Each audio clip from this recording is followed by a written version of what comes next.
우리는 역사를 바꾸는 말씀 선포를 통해 승리할 수가 있습니다. 과거에는 우리가 문제만 있으면 낙심하고 여러 가지 어려움이 있다면 근심하고 그렇게 하던 인생입니다. 자동적으로 근심하고 패배의식에 젖어서 이렇게 원망하며 살아갔습니다. 그런데 그리스도 안에서 우리 인생이 바뀐 겁니다. 예수께서는 우리를 그의 피로 값주고 구속하셨죠. 우리 인생을 완전히 바꾸셨는데 저와 여러분에게 기도의 능력을 주시는 겁니다. 어느 정도 기도의 능력을 주시느냐? 옛날에는 사람을 바라보고 원망하고 불평하고 환경 탓하고 국가 지도자들을 탓하고 욕하고 비난하고 이런 인생이었는데 지금은 그렇게 하는 게 아니라 뭐 할 수 있습니까? 기도할 수 있는 겁니다. 기도할 수 있고 상황을 기도를 통하여 변화시킬 수가 있는 겁니다. 그리스도인들이 얼마나 엄청난 이 정체성을 가지고 있습니까? 고린도서 6장 8절 하반절부터 10절입니다. 우리는 어떤 사람입니까? 속이는 자 같으나 참되고 무명한 자 같으나 유명한 자요, 죽는 자 같으나 보라 우리가 살아있고 징계를 받는 자 같으나 죽임을 당하지 아니하고 근심하는 자 같으나 항상 기뻐하고 가난한 자 같으나 많은 사람을 부유하게 하고 아무것도 없는 자 같으나 모든 것을 가진 자로다. 세상이 볼 때 기독교인도 특이합니다. 우리 자신이 우리를 볼 때도 특이한 사람이에요. 겉으로 볼 때는 별 화려한 게 없어요.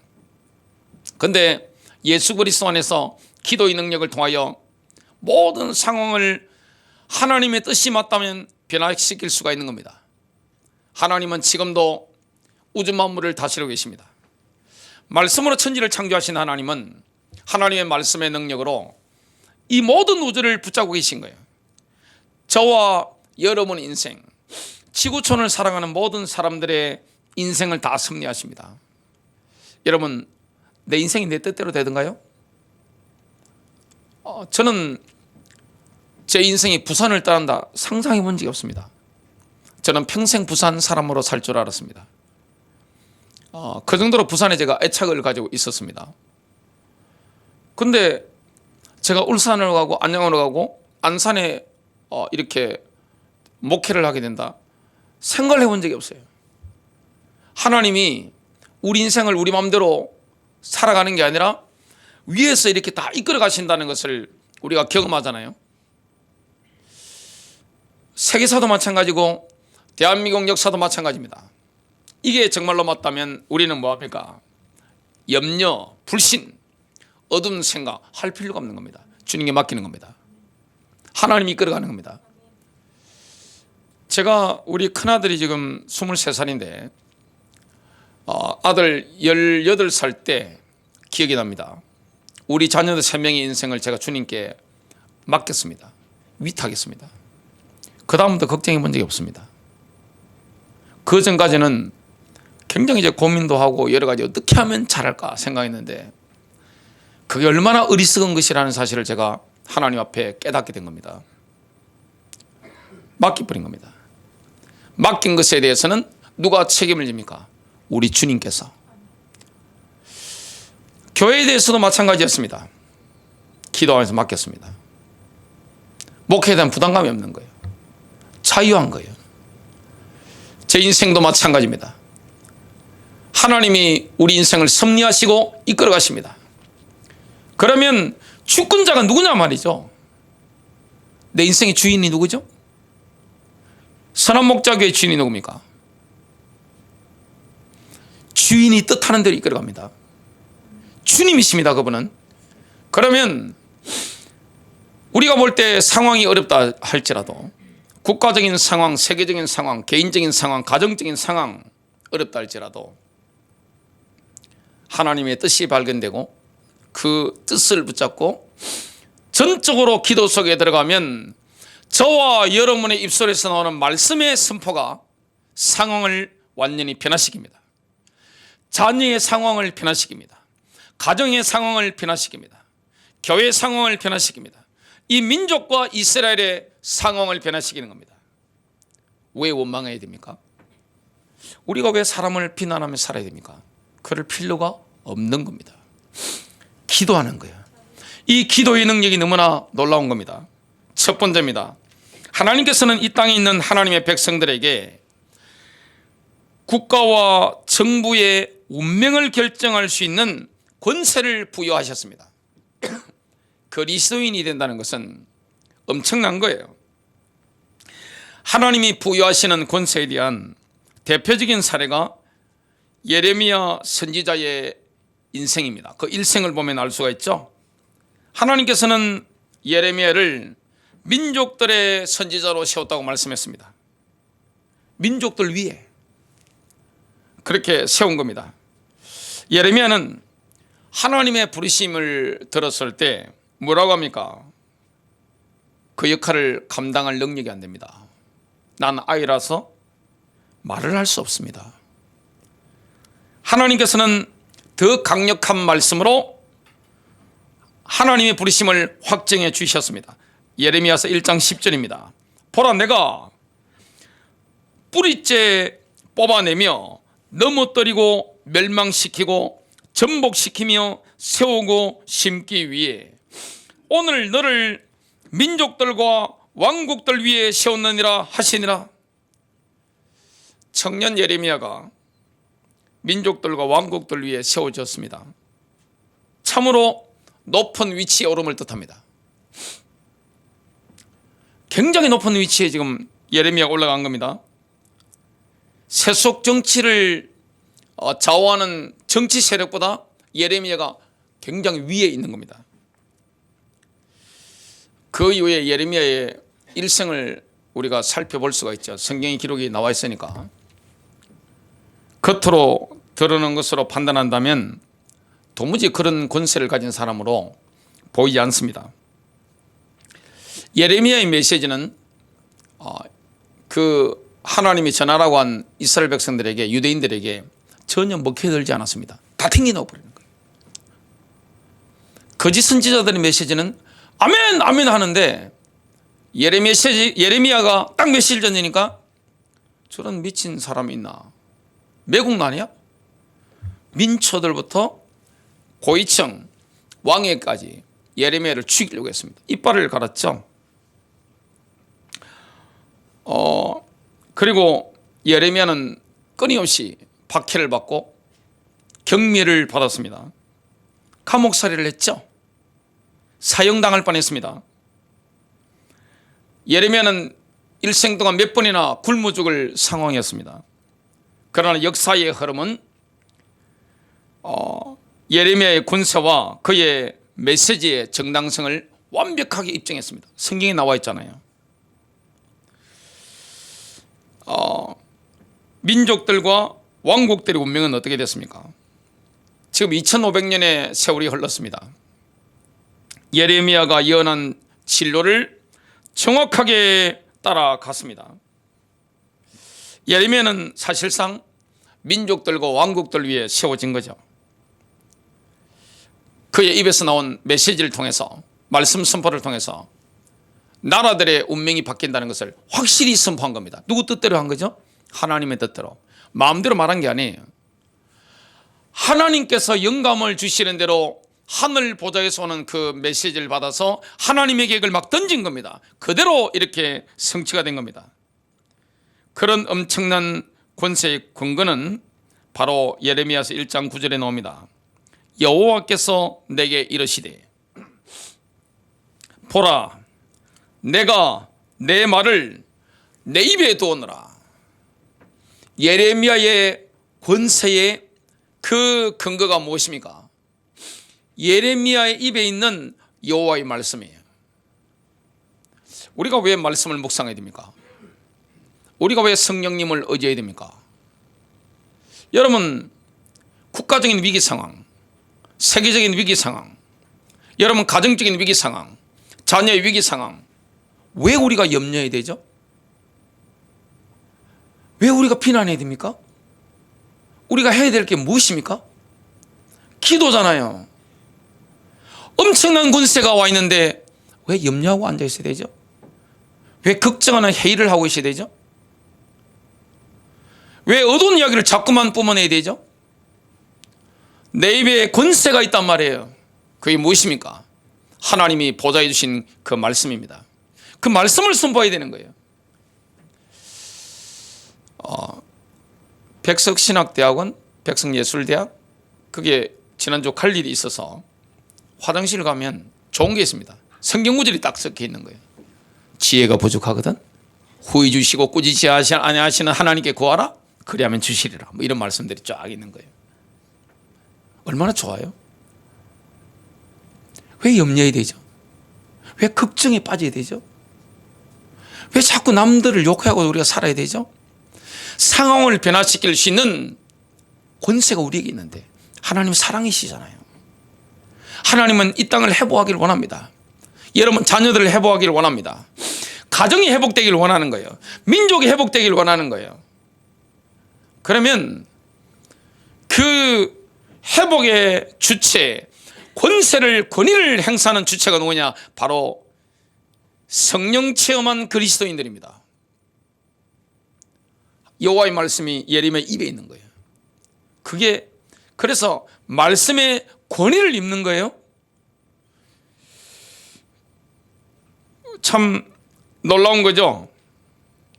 예레미야 일생은 신약에서 보다 더 깊이 계시된 한 가지 원칙을 보여줍니다. 모든 그리스도인은 이중 시민권을 가지고 있습니다. 우리는 시민권이 두 개입니다. 그리스도인은 태어나면서 국가의 시민이 되죠. 대한민국 시민이 됐지 않습니까? 우리가 합법적으로 세워진 대한민국 정부에 기독교인은 복종할 의무가 있습니다. 또 다른 한편으로 지금 그리스도를 믿음으로 영적으로 우리가 거듭났단 말이죠. 그렇게 되면서 하늘에 있는 왕국 시민도 된 겁니다. 빌립보서 3장 20절입니다. 천국 시민도 같이 된 겁니다. 예레미야가 그랬죠. 예레미야는 사실 유다 시민이었죠. 유다 정부의 통치 아래에 있었습니다. 그런데 초자연적인 차원에는 어떻게 됐습니까? 자신이 종속된 바로 그 통치자들과 그 정부의 그 나라들의 권세를 사용하게 된 겁니다.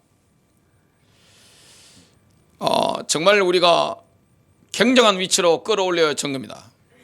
예수와 함께 죽었고 그리스도와 함께 살아났고 그리스도와 함께 성천했고, 에베소서 2장 6절에 보니까 이미 우리의 위치는 어디입니까? 하나님 보좌우편에 예수 그리스도와 함께 앉아 있는 겁니다. 영적으로 최고의 자리에 믿는 자는 가 있는 겁니다. 그러면 그 권세가 우리에게 와 있는 겁니다. 아담의 타락으로 인해 전 인류가 잃어버렸던 지배권이 그리스도를 믿는 자에게 회복된 겁니다. 왕권이 회복된 거예요. 하나님께서 아담에게 주셨던 게 뭡니까? 통치권입니다. 왕권입니다.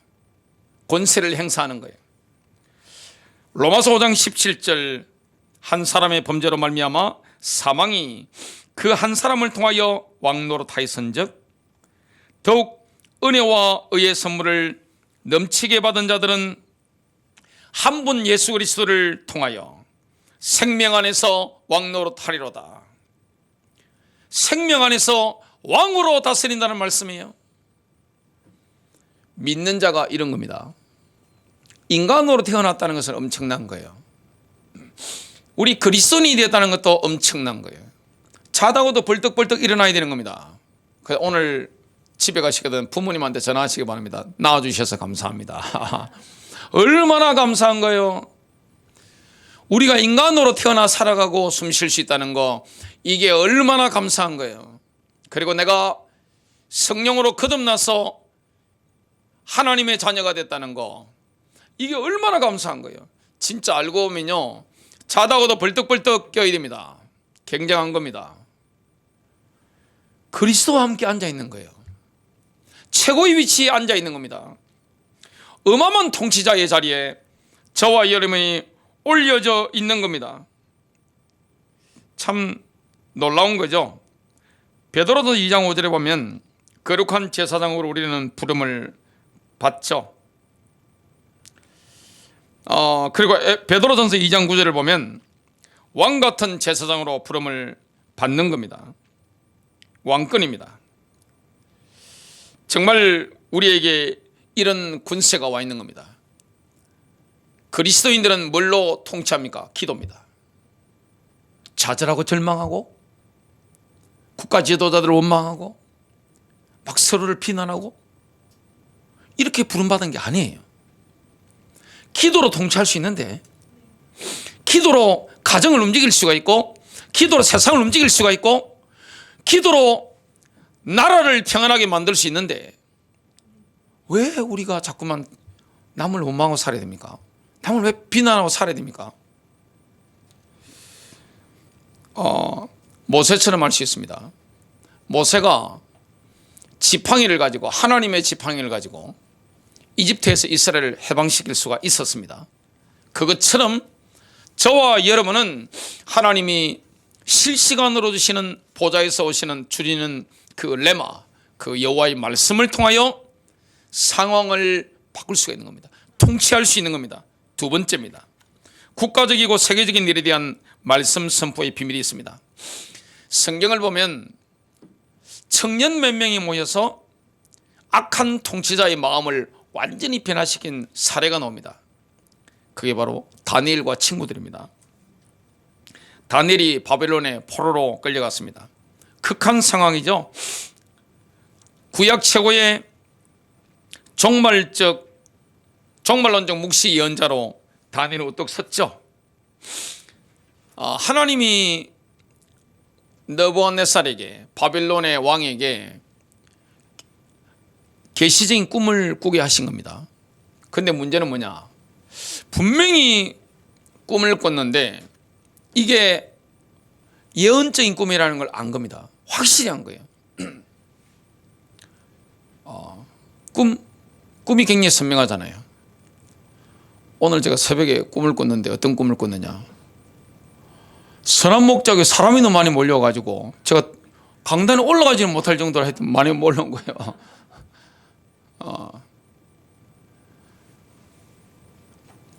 이 제국의 왕이 꾼 꿈은, 그 비전은 그냥 개꿈이 아니에요. 뭡니까? 확실한 꿈을 꾼 거예요. 그런데 하나님이 다니엘을 등장시키게 되니까 분명히 예언적인 꿈을 꾸게 하셨다가 꿈을 잊어버리게 만든 겁니다. 여봐라 그런 겁니다. 그 다음날 새벽이 밝으니까 이리 오너라 해가지고 다 부른 겁니다. 고대는 그 실권자의 최측근들이 누구냐면 하늘의 별자리 보는 사람들이에요. 하늘을 보고 또 귀신 들리는 사람들 같이 이렇게 최측근에 있는 겁니다. 박사들, 술객들 다 모였는데 내가 이런 꿈을 꿨다니까 이 좀 해석 좀 해달라니까 와 있는 사람이 뭐랍니까? 꿈을 설명해 주시면 우리가 해석해 드리겠습니다. 왕이 화가 난 겁니다. 잊어먹었어. 내가 꾼 꿈 말해주고 해석까지 말해주면 너희들 다 토막내 죽여볼 거야. 쓸어 죽이겠다. 이 명령을 한 겁니다. 근데 그 살해 대상에는 누가 포함되느냐? 최고 위직에 있었던 다니엘과 친구들도 포함이 되는 거예요. 큰일 났죠? 그때 다니엘이 목숨 걸고 왕에게 나아가서 말을 합니다. 뭐라고 간청합니까? 시간을 주시면 우리가 그 꿈을 찾아내고 그리고 그 꿈에 대한 해석까지 해드리겠습니다. 목숨 건 거죠. 못 받아내면 바로 죽는 겁니다. 그날 다니엘과 친구들이 기도를 했습니다. 밤에 기도하는 도중에 비전을 본 겁니다. 환상을 보게 된 거죠. 그래서 느부갓네살이 어떤 꿈을 꿨는지 그 해석에 대한 완벽한 답까지 얻게 된 겁니다. 얼마나 감사했겠습니까? 하나님은 나라들의 운명을 결정하시는 거예요. 겉으로 보면요 미국의 대통령이나 중국의 주석이나 대한민국 대통령이나 일본의 총리 같은 분들이 유럽에 있는 정치 지도자들이 세계를 움직이는 것 같죠? 천만에. 그 사람들은 그냥 등장인물일 뿐입니다. 누가 결정합니까? 위에서 꽂아주는 거예요. 하나님이 다 하시는 거예요. 누가 그렇게 하시느냐? 여호와께서 다 하시는 거예요. 그러니까 나라들의 운명이 다 나오잖아요. 다니엘이 보니까요, 뭐가 보이느냐? 지금 바벨로니아, 그 뒤에 일어날 이 페르시아, 그리스, 로마 제국까지, 그리고 마지막에 적그리스도의 정령과 예수 그리스도의 재림까지 그냥 한눈에 그냥 깨뿌린 거예요. 사람이 하는 게 아니에요. 조직을 이렇게 저도 목회를 하다 보니까 해보면 몇십 명 조직은 괜찮은데 몇백 명 이상 되는 조직을 움직여 보니까 이게 마음대로 할 수 있는 게 아니더라고요. 그래서 조직에 장이 되어 보지 않은 사람은 그 조직이 어떻게 돌아가는지 모릅니다. 밖에서는 몰라요. 여러 가지 힘이 막 부딪히기 때문에 굉장히 복잡한 메커니즘이 있는데 겉으로 보면 대통령이나 총리 같은 사람들이 움직이는 것 같아요. 하지만 역사는 그렇게 흘러가지 않습니다. 역사의 주관자는 누굽니까? 예수 그리스도입니다. 주님이 오시는 그날까지 완벽하게 움직이는 거예요. 그러면 우리는 뭐 할 사명이 있습니까? 기도할 사명이 있는 거예요. 여러분 인생이 돌아가는 건 보세요. 여러분 가족들이 움직이는 인생을 한번 보세요. 하나님이 섭리하시니까 뭐 해야 되느냐? 기도해야 되는 거예요. 왜 원망합니까? 왜 우리가 사람을 비난해야 되죠? 주님을 믿는다면 기독교는 뭐 해야 되느냐?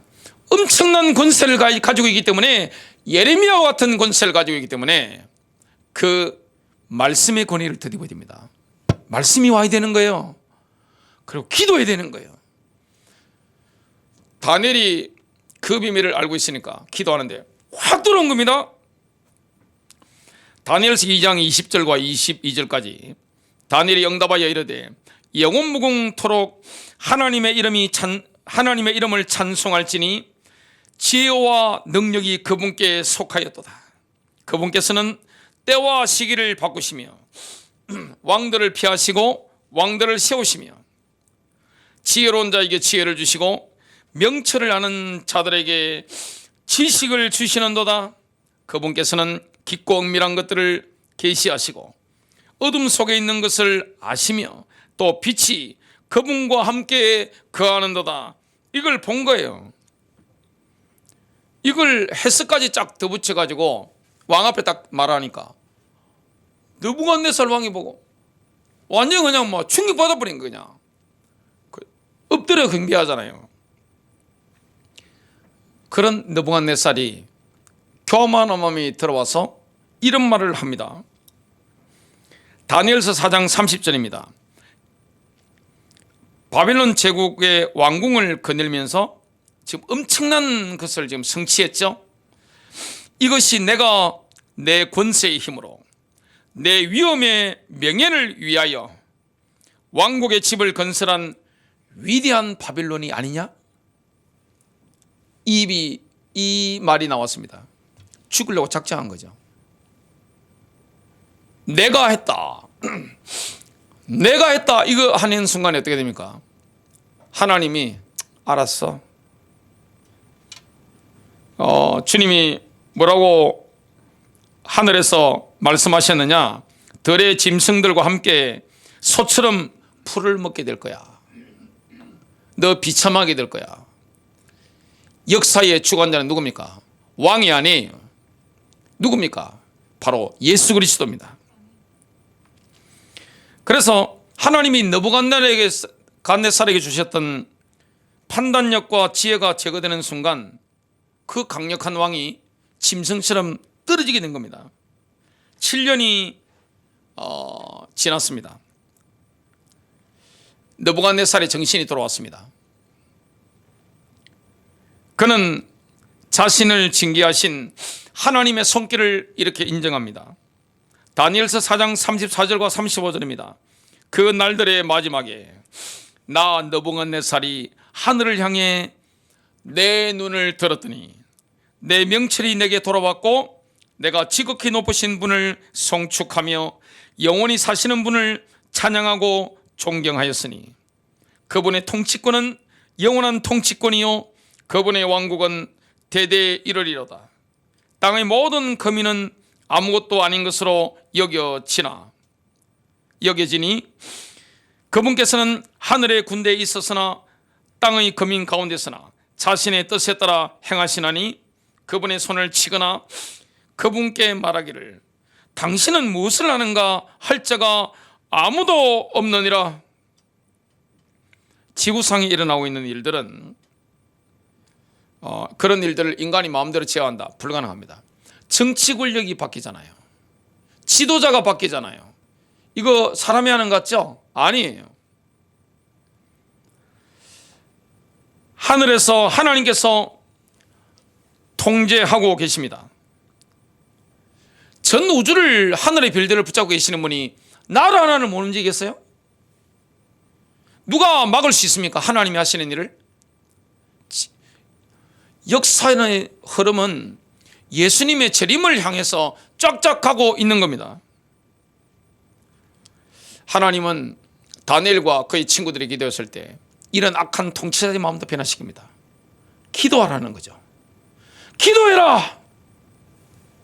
하나님의 자녀를 위해서 항해해서 주님 뭐라고 말씀하느냐? 기도하라. 왜 낙심하느냐? 기도하라. 왜 의심하느냐? 기도하라. 왜 비난하느냐? 기도하지 않고 이 말씀을 하시는 겁니다. 기도의 능력을 또 경험한 국가적인 응답의 사례가 있습니다. 믿음이 좋았던 왕 때입니다. 여호사밧, 유다 왕 여호사밧 때 모압과 암몬 연합군이 유다를 침공한 겁니다. 군사력은 적군이 유다군을 압도했습니다. 그때 여호사밧은 전투를 자연적인 영역에서 초자연적인 영역으로 싹 옮긴 겁니다. 멀리 온 겁니다. 기도회를 연 겁니다. 여러분, 기도하면 승리합니다. 자꾸 인간적인 회의를 하니까 안 되는 거예요. 고민을 하니까 안 되는 거예요. 초자연적인 영역으로 옮겨가야 되는 거예요. 위기를 당했을 때 그 사람 속에 있는 게 나옵니다. 고민하고 있는지, 생각하고 있는지, 회의를 하고 있는지, 기도하고 회의를 해야 됩니다. 자꾸 인간적인 혼적인 수준에서 뭐가 나오겠습니까? 나의 육신에서 나올 게 뭡니까? 뭐가 나오겠어요? 선한 게 나오겠어요?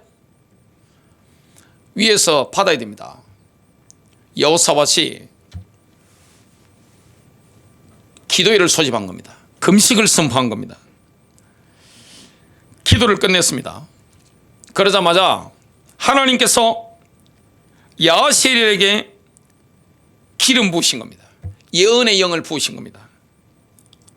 그래서 이렇게 예언합니다. 역대하 20장 17절 이 전쟁에는 너희가 싸울 것이 없나니.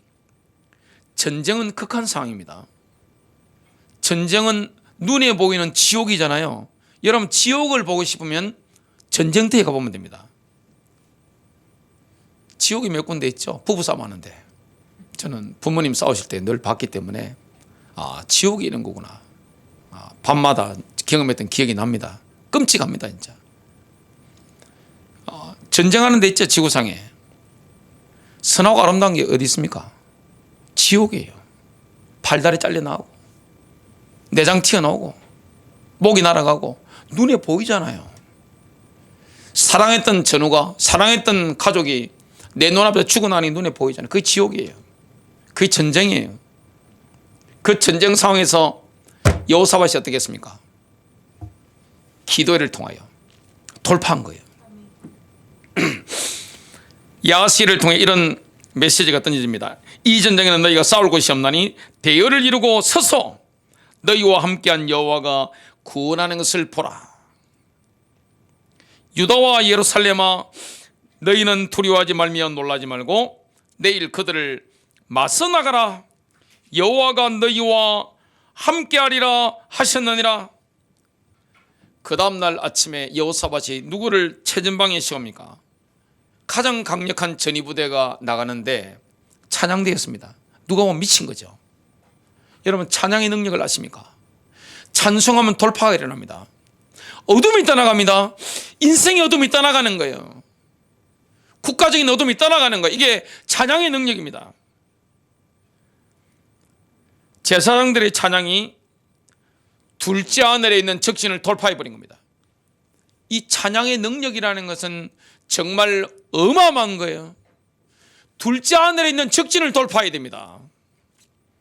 역대하 20장 22절, 그들이 노래하고 찬양을 시작할 때 주께서 복병을 두어 유다를 치러 온 암몬과 모압과 세일산의 자손을 치게 하셨으므로 그들이 패배하였더라. 전멸한 겁니다. 하나님이 이렇게 성립케 하신 겁니다. 우리가 세계적인 상황, 국가적인 상황을 놓고 기도할 때 시편 33편 8절부터 12절이 강한 확신을 줍니다. 온 땅은 주를 두려워하고 땅의 모든 거주민은 그분을 두려워하며 설지어다.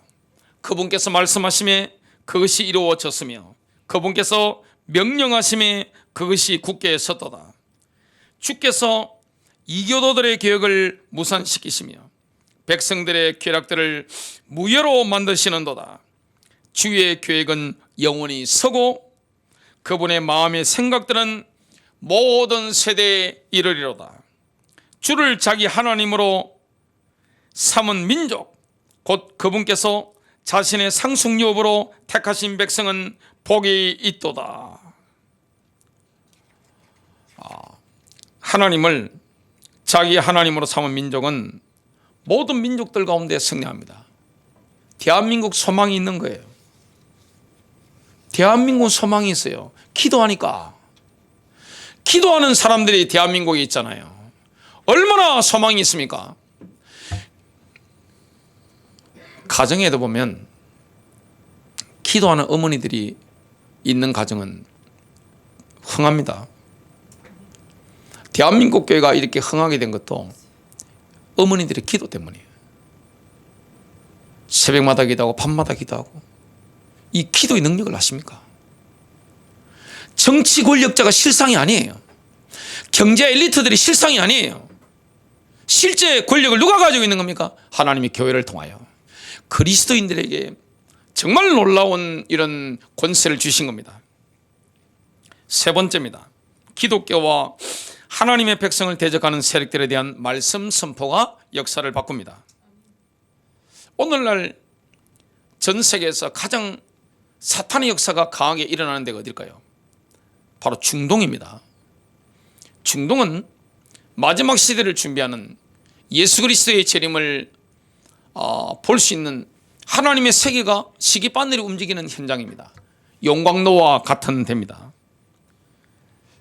거기서 이 이스라엘을 없애기 위해서 얼마나 많은 나라들이 지금 동분서주하고 있습니까?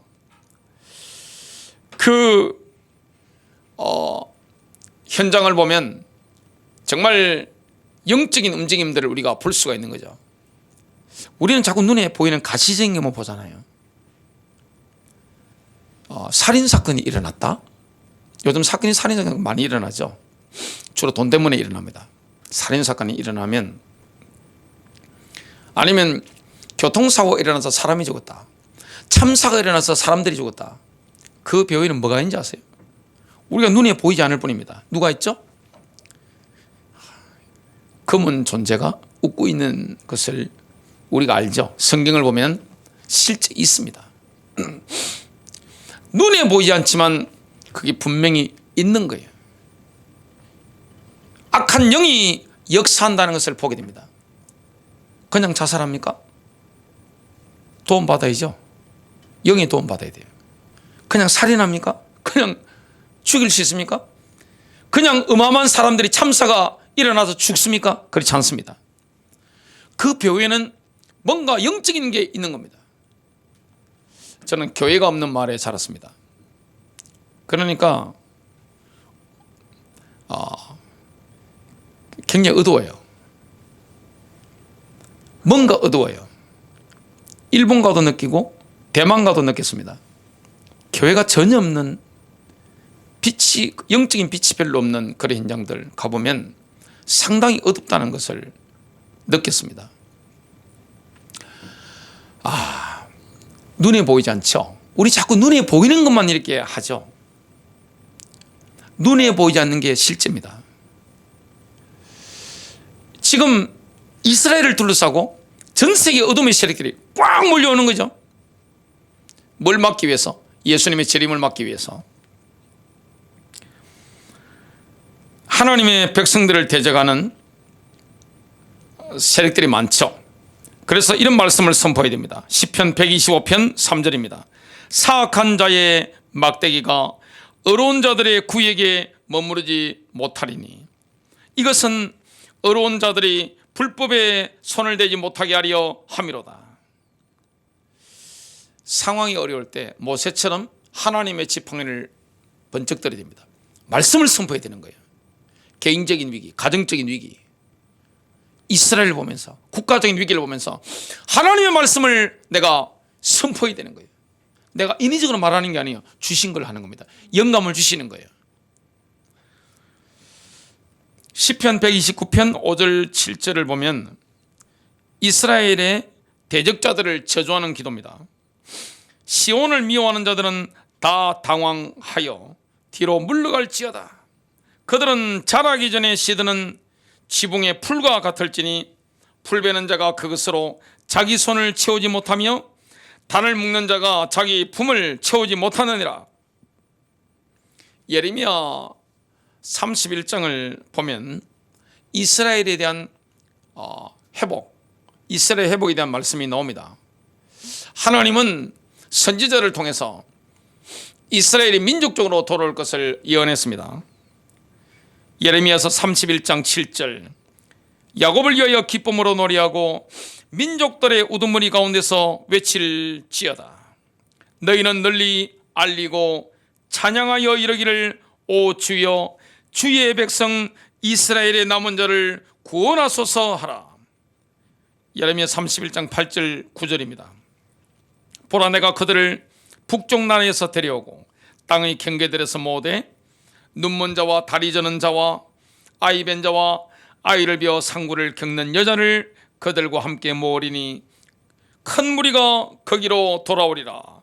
그들이 슬피 울며 올 것이요, 내가 간구를 듣고 그들을 인도하여 그들로 하여금 물 있는 강가에서 고든 길로 걷게 할 터인즉 그들이 거기서 걸려 넘어지지 아니하리라. 나는 이스라엘에게 아버지요, 에브라임은 나의 처음 난 자니라. 10절과 11절, 오 민족들아, 너희는 주의 말을 듣고 먼 섬들에서 그것을 밝히 알리며 이르기를, 이스라엘을 흩으신 이께서 그를 모으시고 목자가 자기 양떼를 지키듯 그를 지키시리니, 주께서 야곱을 구속하셨고 그보다 강한 자의 손에서 그를 구속하셨도다. 전 세계적인 어둠과 혼란들이 일어나고 있습니다. 얼마나 혼란스럽습니까?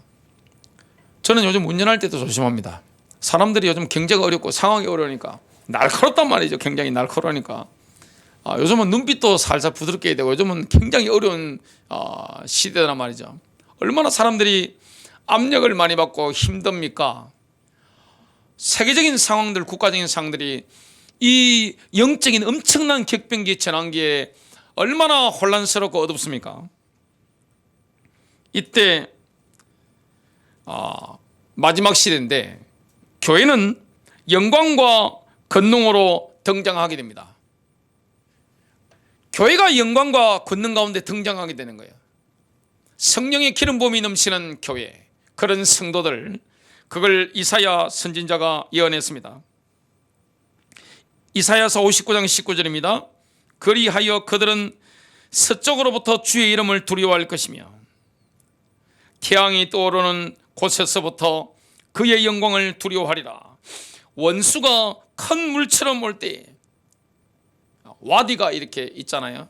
평소에는 메마른 천인데 홍수가 나버리면 확 밀려오잖아요. 원수가 갑자기 난리를 치죠.